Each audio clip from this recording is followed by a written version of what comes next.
நமக்கு யூஸ்வலாவே ஒரு டவுட் வருங்க. என்ன அப்படின்னு பாத்தீங்கன்னா, என் லைஃப்ல ஒரு சேஞ்ச் கூட வரமாட்டேங்குது, ஏன் அப்படியே ஒரே இடத்துல நிக்குது பஞ்சரான பஸ் மாதிரி அப்படின்னு சொல்லி நமக்கு தோணும். அது மட்டும் இல்லாம சரிப்பா அப்படி அடுத்த கட்டத்துக்கு போகணும்னா சில ரூல்ஸ் எல்லாம் நீ ஃபாலோ பண்ண அப்படின்னு நமக்கு சொன்னாங்கன்னா, எனக்கா ரூலா? என் லைஃப்க்கு யார் ரூல் எல்லாம் போட முடியும்? நான் எல்லாம் எப்படிப்பட்ட ஆள் தெரியுமா? யார் என்ன சொன்னாலும் டோன்ட் கேர், நான் கூண்டுக்குள் சிக்காத ஃப்ரீ பேர்ட் அப்படின்னு நம்ம மைண்டுக்கு தோணும். ஆனா இப்படி எந்த ரூலுமே இல்லாம நம்மளால வாழ முடியுமா? முடியவே முடியாதுங்க. ஏன் அப்படின்னு பாத்தீங்கன்னா, சின்ன சின்ன ரூல் இருந்தாதான் நமக்கு டிசிப்ளின் அப்படின்னு ஒண்ணு வரும் இல்லையா? சோ அப்படிதான் நம்ம ரைட்டர் இன்னைக்கு ஒரு புக்ல சொல்லியிருக்காரு. சிம்பிளான சில ரூல்ஸ் ஃபாலோ பண்ணா நம்ம லைஃப் நல்லா இருக்கும் அப்படின்னு சொல்லியிருக்காரு. அது என்ன அப்படின்னு பாத்திரலாமா?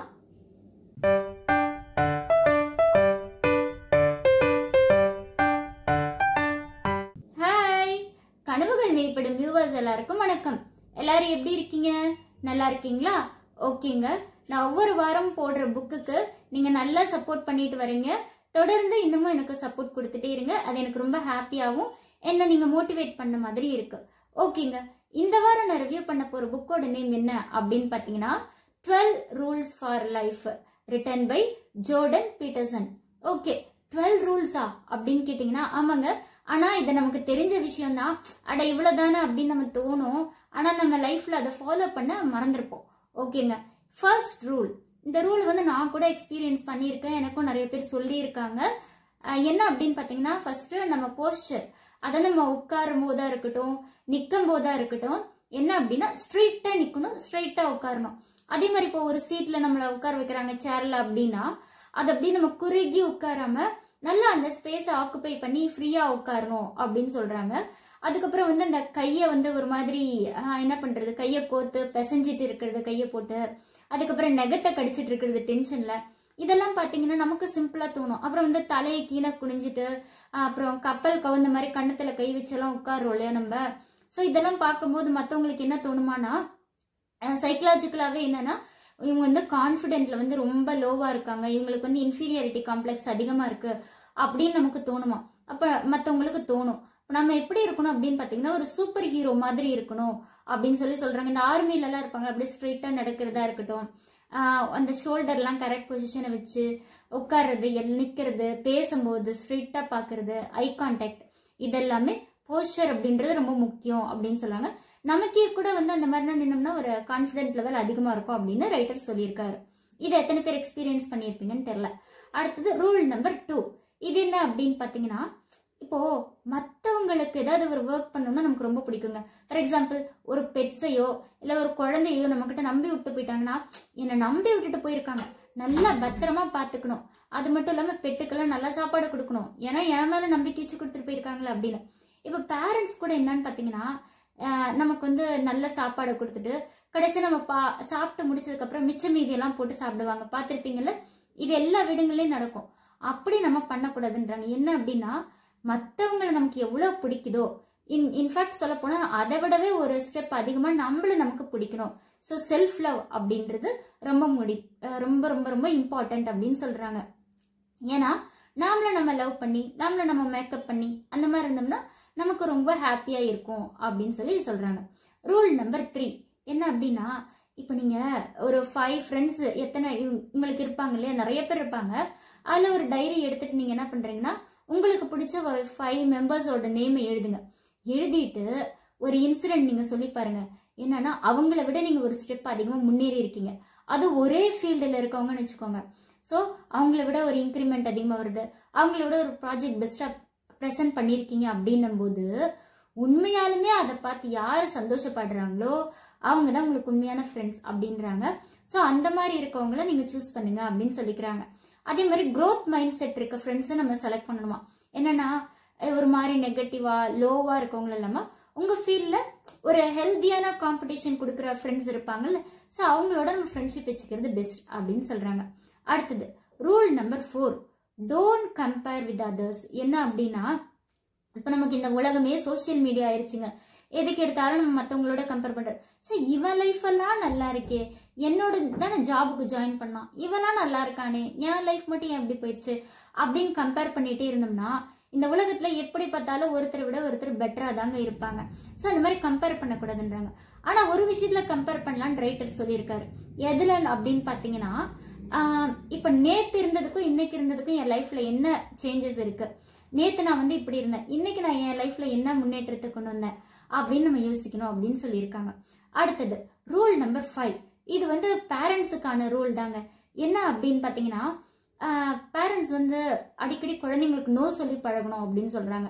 என்ன அப்படின்னா, இப்போ குழந்தைங்க உடனே கேட்டா அது வாங்கி கொடுத்துட்டே இருந்தோம்னா ஃபியூச்சர்ல வந்து அவங்களுக்கு வந்து ஒரு அடமெண்ட் அப்படின்னு ஒரு ஃபீல் உருவாகுமா, எது கேட்டாலும் இந்த உலகத்துல எனக்கு கிடைச்சிரும் அப்படின்னு சொல்லி. இப்போ நம்ம நோ சொல்லி பழகிட்டோம்னு வச்சுக்கோங்களேன், ஓகே எது எது கிடைக்கணுமோ அதுதான் நமக்கு கிடைக்கும் அப்படின்னு இந்த காம்படிட்டிவ் வேர்ல்ட்ல அவங்களுக்கு ஒரு ப்ராக்டிக்கல் மைண்ட் வரும் அப்படின்னு சொல்லியிருக்காங்க.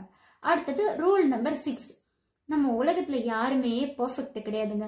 எதுக்கேத்தாலும் சின்ன சின்ன விஷயத்துக்கெல்லாம் பெர்ஃபெக்ஷன் பார்த்துட்டு இருந்தோம்னா மற்றவங்க கிட்ட வந்து நம்ம அதிகமா எதிர்பார்க்கும் போது இவன் சரியில்லை அவன் சரியில்லை நான் தான் கரெக்ட் அப்படின்னு எதுக்கு எடுத்தாலும் பிளேம் பண்ணிக்கிட்டே இருப்போம். ஸோ அது மாதிரி நம்ம அடிக்கடி மற்றவங்களை பிளேம் பண்ணிக்கிட்டே இருந்தோம்னா நம்மளை சுத்தி யாருமே இருக்க மாட்டாங்க, ஓடிடுவாங்க. அதனால ரொம்ப ஓவர் பெர்ஃபெக்ஷன் பார்க்காம பிளேம் பண்ணாம இருக்கணும் அப்படின்னு சொல்றாங்க. ரூல் நம்பர் 7 என்ன அப்படின்னா, நம்ம வந்து எப்பவுமே லைஃப்ல நமக்கு பொறுமை அப்படின்னு ஒண்ணு கிடையவே கிடையாதுங்க. என்ன அப்படின்னா, எனக்கு உடனே நடக்கணும், அடுத்தடுத்து உடனே கிடைச்சிடணும் அப்படின்னு சொல்லிட்டு இன்ஸ்டன்ட் கிராட்டிபிகேஷன் அப்படின்னு ஒரு விஷயத்துக்கு போவோம். இன்ஸ்டன்ட் கிராட்டிபிகேஷன் ஒண்ணும் இல்லைங்க. இப்ப நான் ஒரு மொபைல் வாங்கணும்னு நினைக்கிறேன்னா இன்னைக்கே வாங்கிடணும். ஏன் 2 நாள் கொஞ்சம் பொறுமையா வெயிட் பண்ணா அந்த மொபைல் தேவையே இல்லையா நம்ம மைண்டே சொல்லிடும். அதனால உடனே அவசரப்படக்கூடாது. அதே மாதிரி நம்ம லைஃப்க்கு ஒரு மீனிங் இருக்கணும் அப்படின்னு சொல்றாங்க. ஸோ நம்ம பெட்டரா ஆகிறதுக்கு சின்ன சின்ன விஷயத்துக்கெல்லாம் வந்து நம்ம ஒரு மீனிங்ஃபுல்லா வாழ்ந்தோம்னா லைஃப் நல்லா இருக்கும் அப்படின்னு. அடுத்தது ரூல் நம்பர் 8 என்ன அப்படின்னு பாத்தீங்கன்னா, டோன்ட் லை அப்படின்னு சொல்றாங்க. நம்ம பொய் பேசக்கூடாது.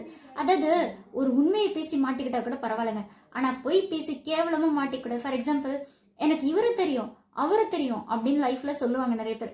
சரி இவருக்கு தான் இந்த மினிஸ்டர் தெரியும்னு சொல்றாங்களே, இந்த பர்சனாலிட்டி தெரியும்னு சொல்றாங்களே, நம்ம ஹெல்ப் போய் கேட்போம்னா கடைசியா அவங்களுக்கு யாரையுமே தெரிஞ்சிருக்காது. இதை விட கேவலம் ஒண்ணுமே இல்லைல்ல. ஸோ அதனால உண்மையை பேசுறதா பெஸ்ட்டுங்க. பொய் சொல்லி ஒரு பெருமையை தேடிக்கிறது தப்பு அப்படின்றது. ரூல் நம்பர் 9 என்ன அப்படின்னு பாத்தீங்கன்னா, மற்றவங்க எல்லாம் முட்டாள் நான் பேசுறதா கரெக்ட் அப்படின்னு சொல்லி மற்றவங்க பேசுறத நம்ம லிசன் பண்றதே கிடையாதுங்க. ஸோ ஒரு குழந்தையானாலும் சரி, நம்மளை விட கொஞ்சம் போஸ்டிங்ல கம்மியா எது இருந்தாலுமே சரிங்க, அவங்க என்ன சொல்ல வராங்க அப்படின்னு சொல்லி ஃபர்ஸ்ட் நம்ம லிசன் பண்ண ட்ரை பண்ணணும். ஏன்னா அப்படின்னா தான் நம்ம வந்து வளர முடியும்.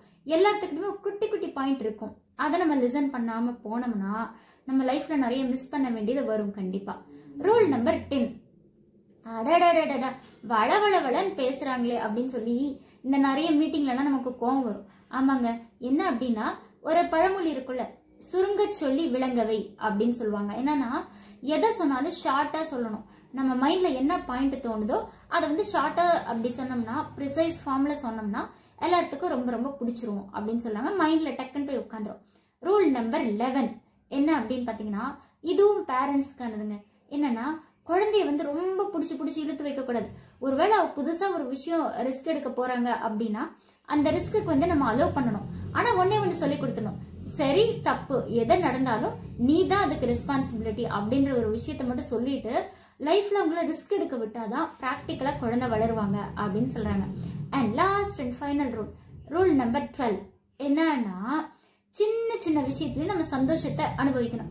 ஏன்னா எங்க மிஸ் வந்து சொல்லியிருக்காங்க, நான் ஸ்கூல் படிக்கும்போது, என்னன்னா லைஃப் வந்து நமக்கு உனக்கு வயசாக ஆக ஹாப்பினஸ் குறையதான் செய்யும், அதிகமாகாதுன்னு சொல்லுவாங்க.